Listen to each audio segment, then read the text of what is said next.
Good morning. आज हम पढ़ेंगे quantitative affect of temperature on rate constant. ठीक है बेटा, तो इसको कौन एक्सप्लेन करेगा? इसको एक्सप्लेन करेगा अर्हेनियस इक्वेशन। क्या? अर्हेनियस इक्वेशन। तो जो अर्हेनियस इक्वेशन थी वो क्या कह रही थी? वो कहती थी rate constant of the reaction is directly proportional to fraction of molecules having energy greater than activation energy, means K is directly proportional to E minus EA by RT। तो यहाँ पे जो ये K है ये क्या था? Rate constant. K क्या था? Rate constant. ठीक है। E क्या था? Fraction of molecule. E क्या था? Fraction of molecule. EA क्या थी? EA is the activation energy. क्या थी? Activation energy. R is here gas constant। R है gas constant and T is temperature. T is temperature. ठीक है। तो यहाँ से हम इसको डायरेक्टली प्रोपोर्शनल वैसे हटाएंगे तो यहाँ पे क्या आएगा? K is equal to A E minus EA by RT। ये जो A है, A, इस A को हम क्या बोलते हैं? इसको हम बोलते हैं frequency factor. A is known as frequency factor. अब ये ना साइंटिस्ट ने किसने दी थी? अर्हेनियस से ने। तो A को हम अर्हेनियस कांस्टेंट भी बोल देते हैं। क्या? Arrhenius constant. And this A is also known as pre exponential factor. Pre exponential factor. ठीक है। तो इसको हम कहेंगे इक्वेशन फर्स्ट। Equation first. अब इक्वेशन फर्स्ट का हम लेंगे नेचुरल लॉग। तो हम क्या लिखेंगे? हम लिखेंगे ln k is equal to ln a minus EA by RT। ठीक है। इसको कहेंगे equation two. Then convert natural log to common log. Natural log को हम क्या लेंगे? अब कॉमन लॉग में कन्वर्ट करेंगे बेटा। तो ये क्या आ जाएगा? log k is equal to log a minus EA upon 2.303 RT। ठीक है। इसको बोलो इक्वेशन 3। एक तो हमारा ये फॉर्मूला इम्पोर्टेंट है। दूसरा हम फॉर्मूला निकालेंगे कंपैरिजन मेथड से। किससे? कंपैरिजन मेथड से। देखो, हम कहेंगे तब टेम्परेचर हमारा T1 है। तब टेम्परेचर हमारा T1 है तो रेट कांस्टेंट K को हम क्या लिखेंगे? K1। टेम्परेचर T1 है तो रेट कांस्टेंट को हम क्या लिखेंगे? K1। तो वैल्यू पुट करेंगे। log K1 is equal to log A minus EA upon 2.303 RT1। इसको इक्वेशन 4। फिर हम कहेंगे भाई टेम्परेचर को हमने T2 कर दिया तो rate constant K becomes K2। तो ये इक्वेशन क्या आएगी? log K2 is equal to log A minus EA upon 2.303 RT2। इसको बोलेंगे इक्वेशन 5। अब हम क्या करेंगे बेटा? We compare equation 5 and 4। We compare equation 5 and 4। तो यहाँ देखो बेटा, log A से log A क्या हो जाएगा? कैंसिल। तो हमारे पास क्या आएगा? हमारे पास आएगा log K2 by K1 is equal to EA upon 2.303 R 1 upon T1 minus 1 upon T2। ठीक है। हमारे पास ये फॉर्मूला आ गया बेटा। न्यूमेरिकल सॉल्व करते वक्त 2.303 R की वैल्यू हम लिख लेते हैं 19.1। क्या? 19.1 या अप्रोक्सीमेटली इसको हम 20 भी मान लेते हैं। किसके लिए? कैलकुलेशन को इजी करने के लिए। तो हम इस फॉर्मूले को ऐसे भी लिख सकते हैं for solving the numericals. log K2 upon K1 is equal to EA upon 19.1 1 upon T1 minus 1 upon T2। ठीक है। अब देखो बेटा, इक्वेशन फर्स्ट, इक्वेशन सेकंड और इक्वेशन थर्ड, इन तीनों से मैं तुम्हें ग्राफ प्लॉट करवाऊंगी, क्योंकि कई बार न्यूमेरिकल जो होगा वो इनके ग्राफ से भी सॉल्व होगा। ठीक है, तो ध्यान से देखना, यहाँ से बोर्ड में 3 नंबर का न्यूमेरिकल आता है बेटा, affect of temperature on rate constant means Arrhenius equation से। तो देखो बेटा, इक्वेशन फर्स्ट हमने क्या पढ़ी, k is equal to A E minus E A by R T पढ़ी। यहाँ पे अगर हम ग्राफ प्लॉट करेंगे किसका, रेट कांस्टेंट वर्सेस टेम्परेचर, तो बेटा देखो टेम्परेचर बढ़ेगा तो रेट कांस्टेंट बढ़ेगा।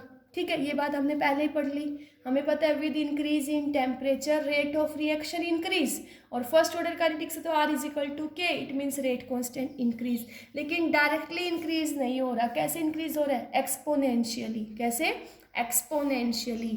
तो हमारा ग्राफ क्या आएगा, ये आएगा।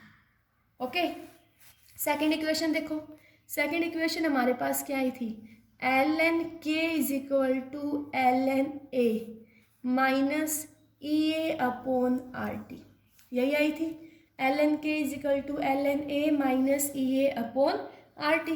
तो यहाँ से ग्राफ प्लॉट करेंगे बेटा, Y is equal to minus M x plus C, Y is equal to minus M x plus C, straight line equation है।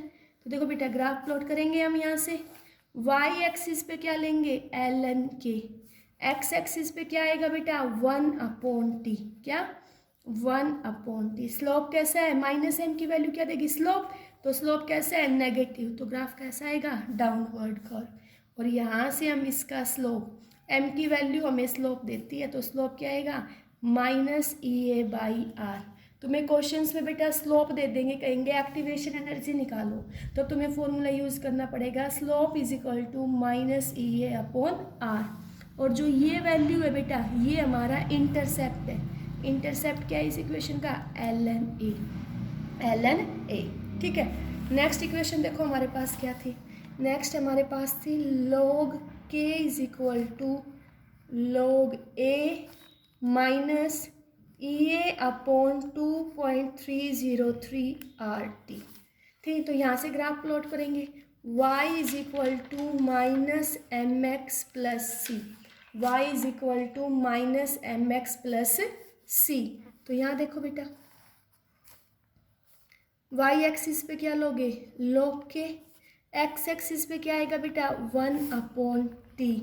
तो यहाँ से स्लोप की वैल्यू क्या है, ई ए अपॉन 2.303 आर। कैसा स्लोप है, नेगेटिव, तो क्या आएगा, डाउनवर्ड कर्व। और यहाँ से इसका स्लोप क्या आया, स्लोप आया हमारे पास minus E A upon 2.303 R. ठीक है, अगर तुम्हें ऐसे ग्राफ दे दे और उसका स्लोप दे दे, कहेंगे एक्टिवेशन एनर्जी निकालो, तुम क्या निकालोगे, slope is equal to minus E A upon 2.303 R. Next point देखो बेटा, हम ये बोलते हैं कि जो एक्टिवेशन एनर्जी है रिएक्शन की, वो कभी भी ना तो नेगेटिव होती, activation energy of A reaction is never be negative और जीरो। ऐसा क्यों होता है बेटा, तो देखो सबसे पहले तुम्हें ये पता होना चाहिए एक्टिवेशन एनर्जी क्या होती है। देखो मैं पीछे भी बता चुकी लेकिन फिर से बता रही हूँ, अगर हम एनर्जी और रिएक्शन कोऑर्डिनेट में ग्राफ प्लॉट करें, एनर्जी वर्सेस रिएक्शन कोऑर्डिनेट, तो ये हमारी रिएक्टेंट की एनर्जी और ये प्रोडक्ट की एनर्जी। ठीक है बेटा, तो यहाँ देखो रिएक्टेंट की एनर्जी ज़्यादा है किससे, प्रोडक्ट से, तो प्रोसेस कैसा है, एक्सोथर्मिक। अगर प्रोडक्ट की ज़्यादा होगी रिएक्टेंट से तो एंडोथर्मिक। तो बेटा देखो इस रिएक्टेंट के पास पहले कुछ अमाउंट में एनर्जी है, और इसको यहाँ से ट्रांजिशन स्टेट तक जाने के लिए, रिएक्टेंट को अपनी स्टेट से ट्रांजिशन स्टेट तक जाने के लिए जो एनर्जी चाहिए, ये जो एनर्जी चाहिए, इसको हम क्या बोलते हैं, एक्टिवेशन एनर्जी। क्या बोलते हैं, एक्टिवेशन एनर्जी। तो बेटा देखो हमेशा रिएक्टेंट को प्रोडक्ट में जाने के लिए कुछ ना कुछ अमाउंट एनर्जी चाहिए। कभी ऐसा नहीं होता कि रिएक्टेंट के पास उतनी अमाउंट में एनर्जी और वो सीधा प्रोडक्ट में कन्वर्ट हो जाए। ठीक है, देखो अब मैंने तुम्हें बताया एक्टिवेशन एनर्जी किसी भी रिएक्शन की नेगेटिव और जीरो नहीं होती। अब देखते हैं क्यों नहीं होती। देखो अभी हमने अरेनियस इक्वेशन पढ़ी थी, K is equal to A E minus E A by R T, यही थी अरेनियस इक्वेशन फर्स्ट पॉइंट। अगर मैं ये कहूँ if activation energy of the reaction is zero, activation energy क्या है, जीरो है, तो यहाँ पे हम वैल्यू पुट करेंगे K is equal to A E की power minus zero by R T, और किसी भी चीज़ की power zero it is equal to one, तो यहाँ से रेट कांस्टेंट किसके इक्वल आ गया, rate constant will equal to Arrhenius constant. ठीक है बेटा। अब देखो यहाँ से क्या पता चल रहा है, यहाँ से पता चल रहा है it is not possible, it is not possible that, it is not possible because all the collision will never be effective। देखो बेटा स्टार्टिंग में मैंने तुम्हें बताया था कि रिएक्टेंट से प्रोडक्ट तभी कन्वर्ट होगा तब रिएक्टेंट मॉलिक्यूल में कोलिजन होगा। ठीक है, तो कोलिजन होगा, इसके लिए मैंने तुम्हें बताया था कि दो नेसेसरी कंडीशन थी, एनर्जी फैक्टर और दूसरा ओरिएंटेशन। ठीक है, अब ऐसा पॉसिबल नहीं है कि हर कोलिजन से क्या बने, प्रोडक्ट बने, मीन्स हर कोलिजन परफेक्ट हो, इस वजह से K is equal to A, ये चीज़ पॉसिबल नहीं है। दूसरा देखो, if activation energy is negative, if activation energy is negative, activation energy negative है, तो देखो K is equal to A E minus E A by R T, ये हमारी अरेनियस इक्वेशन थी, तो यहाँ से क्या आ जाएगा, K is equal to A, E की वैल्यू माइनस करोगे तो क्या आ जाएगा, ई ए अपॉन आर टी, तो यहाँ से क्या आ गया, K इज ग्रेटर देन ए। भाई रेट कॉन्स्टेंट अरेनियस कॉन्स्टेंट से ज़्यादा है, तो it will also not possible, it will not possible, तो ये कंडीशन भी पॉसिबल नहीं है। तुमसे पूछा जाएगा ये बताओ इसमें से कौन सी कंडीशन अरेनियस इक्वेशन में पॉसिबल नहीं है, तुमसे कहेंगे K is equal to A, K is less than A और K is greater than A. तो अब तुम्हें पता चल गया भाई K is equal to A भी पॉसिबल नहीं है, क्यों, क्योंकि एक्टिवेशन एनर्जी किसी भी रिएक्शन की जीरो नहीं होती, तो ये भी पॉसिबल नहीं है। K लेस देन ए ये पॉसिबल है, भाई हर रिएक्शन को प्रोसीड करने के लिए कुछ ना कुछ अमाउंट में एनर्जी तो चाहिए, तो ये कंडीशन पॉसिबल है।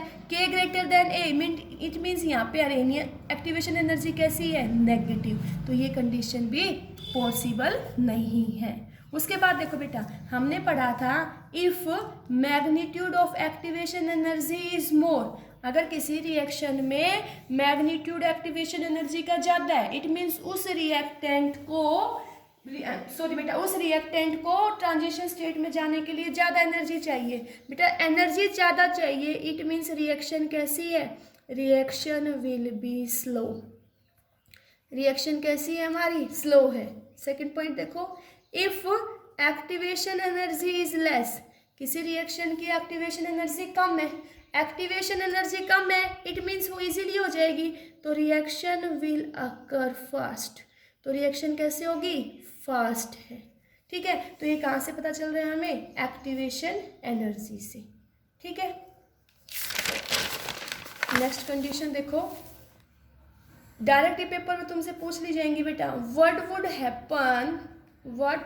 Happen if reaction is carried out, if reaction is carried out at infinite temperature, अगर रिएक्शन हमारी इनफाइनाइट टेम्परेचर पे होगी तो ये बताओ उस रिएक्शन का रेट कांस्टेंट क्या होगा, व्हाट वुड हैपन, क्या होगा अगर if reaction is carried out at infinite temperature. तो बेटा अरेनियस इक्वेशन हमने पढ़ी थी, K is equal to A E minus E A by R T, yes और नो। अब यहाँ पे टेम्परेचर क्या है, T इज इनफाइनाइट, तो K is equal to A E minus E A upon R infinite, किसी भी चीज़ की पावर इनफाइनाइट तो it is equal to zero, और ई की power minus zero it is equal to one, तो K is equal to A. अभी मैंने तुम्हें बताया था K is equal to A is not possible because all the collision between reacting molecule are not effective. अब हम क्या कहेंगे, K is equal to A, this situation is not possible, This situation is not possible because all the collision between reacting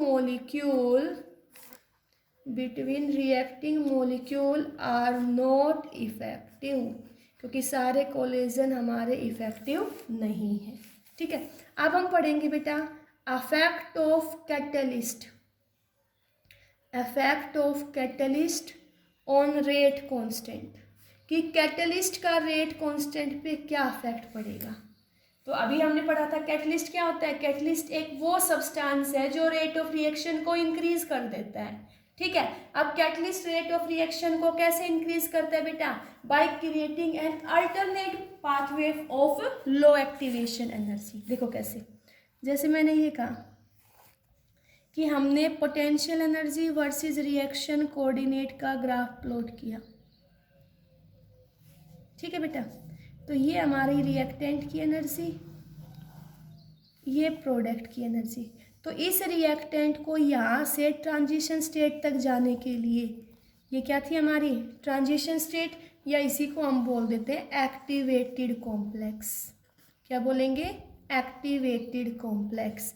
तो इस reactant को transition state तक जाने के लिए जो एनर्जी चाहिए वो क्या होती है हमारी एक्टिवेशन एनर्जी। और ये एक्टिवेशन एनर्जी क्या है बेटा, विदाउट कैटलिस्ट। अगर अब हम इस रिएक्शन में कैटलिस्ट डाल दें तो कैटलिस्ट क्या है, कैटलिस्ट एक ऐसा सब्सटेंस है जो एक्टिवेशन एनर्जी को कम करके एक अल्टरनेट पाथवे क्रिएट कर देता है, मीन्स रिएक्शन के रेट को इंक्रीज कर देगा।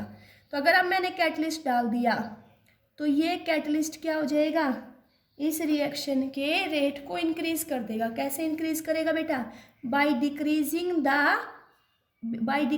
The amount of activation energy. अब इसके लिए कितनी एनर्जी चाहिए, ई ए डैश। तो ये क्या है, एक्टिवेशन एनर्जी विद कैटलिस्ट।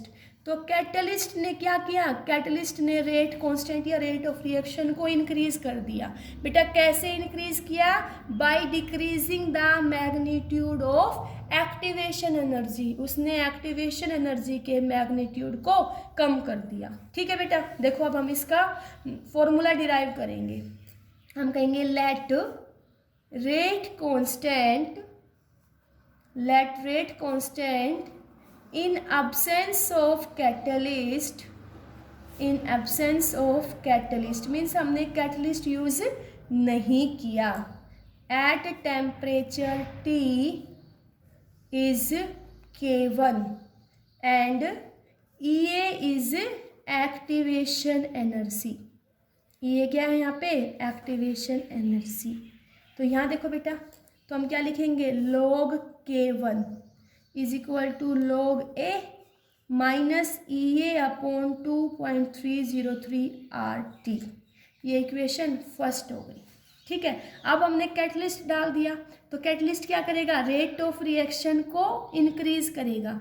कैसे इंक्रीज करेगा, by decreasing the magnitude of activation energy. भाई कैटलिस्ट एक्टिवेशन एनर्जी के मैग्नीट्यूड को कम कर देता है, जिससे वो रिएक्शन एक अल्टरनेट पाथवे से जल्दी कंप्लीट हो जाएगी। तो अब हम क्या लिखेंगे, अब हम लिखेंगे then rate constant is K2 in presence of catalyst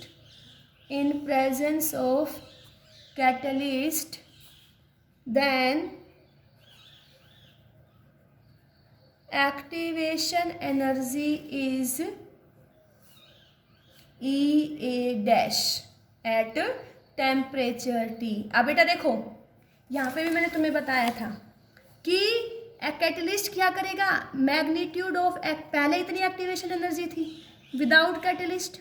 अब हमने कैटलिस्ट डाल दिया तो कैटलिस्ट इस रिएक्शन के रेट को इंक्रीज करेगा। कैसे इंक्रीज करेगा, by decreasing the magnitude of activation energy. अब बेटा एक्टिवेशन एनर्जी कम तो रिएक्शन कैसी हो गई, फास्ट हो गई। ओके, तो यहाँ पे हम इसका क्या लिखेंगे, rate constant K2।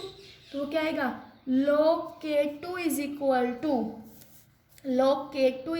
To log A minus EA dash upon 2.303 RT।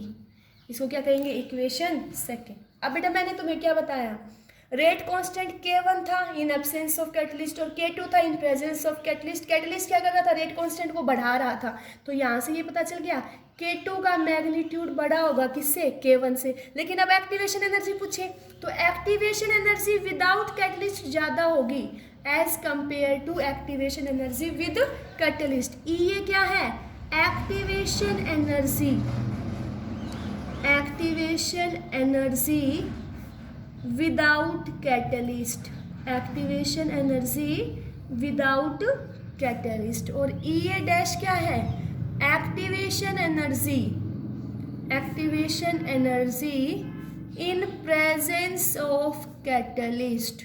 ठीक है बेटा, तो यहाँ से देखो अब हमारे पास दो इक्वेशन आ गई। अब हम क्या करेंगे, compare equation first and second, compare equation first and second. तो हमें क्या फॉर्मूला मिलेगा, देखो बेटा फर्स्ट इक्वेशन क्या थी हमारे पास, फर्स्ट इक्वेशन थी log K1 is equal to log A minus EA upon 2.303 RT। और सेकेंड इक्वेशन क्या थी, log K2 is equal to log A minus EA dash upon 2.303 RT। तो यहाँ से इनको कंपेयर करेंगे तो हमारे पास क्या आएगा, log K2 upon K1 is equal to log A से log A cancel, EA minus EA dash upon 2.303 RT। ठीक है, यहाँ देखो बेटा K2 क्या है, rate constant, rate constant in presence of catalyst, rate constant in presence of catalyst. K1 क्या है बेटा, rate constant in absence, K1 क्या है बेटा, इन अब्सेंस ऑफ कैटलिस्ट। ठीक है, EA क्या है, एक्टिवेशन एनर्जी, क्या है, activation energy in absence of catalyst. ठीक है, और EA डैश क्या है, activation energy, activation energy in presence of catalyst, activation energy in presence of catalyst. ठीक है, R क्या है, गैस कांस्टेंट, R क्या है बेटा, गैस कांस्टेंट। ठीक है, सेकंड है बेटा T क्या है, टेम्परेचर। और ये टेम्परेचर हमेशा तो उसमें तुम्हें किस में लेना है, केल्विन में। Temperature will always put in kelvin. ठीक है, चलो अब मैं तुम्हें इस पर एक न्यूमेरिकली करवा देती हूँ। ठीक है, जैसे मैंने तुम्हें कहा the activation energy of A reaction is, activation energy of A reaction is 75.2 kilo joule पर मोल। डायरेक्ट लिख लेते हैं, इन अब्सेंस ऑफ कैटलिस्ट। कैटलिस्ट की एब्सेंस में तुम्हें एक्टिवेशन एनर्जी दे दी 75.2 केल्विन, किलो जूल पर मोल। Okay, and activation energy in presence of catalyst, activation energy in presence of catalyst क्या हो गई, 50.14 किलो जूल पर मोल इन प्रेजेंस ऑफ कैटलिस्ट। अब तुमसे पूछा है how many times will rate grow, means तुम्हें क्या निकालना है, K2 upon K1, K2 upon K1 at 25 degree Celsius. ये क्वेश्चन दिया हुआ है तुम्हें कि activation energy in absence of catalyst इतनी है और activation energy in presence of catalyst इतनी है। तो तुम्हें यहाँ से क्या निकालना है, K2 अपॉन K1। ये पूछे how many times will rate grow if temperature is 25 degree Celsius. अब बेटा तुम्हें फॉर्मूला पता होना चाहिए। देखो अभी हमने पढ़ा था, फॉर्मूला क्या था, log K2 upon K1 is equal to EA minus EA dash upon 2.303 RT। EA क्या था, activation energy in absence of catalyst, कितना दिया हुआ है 75.2, और activation energy in presence of catalyst EA dash 50.14।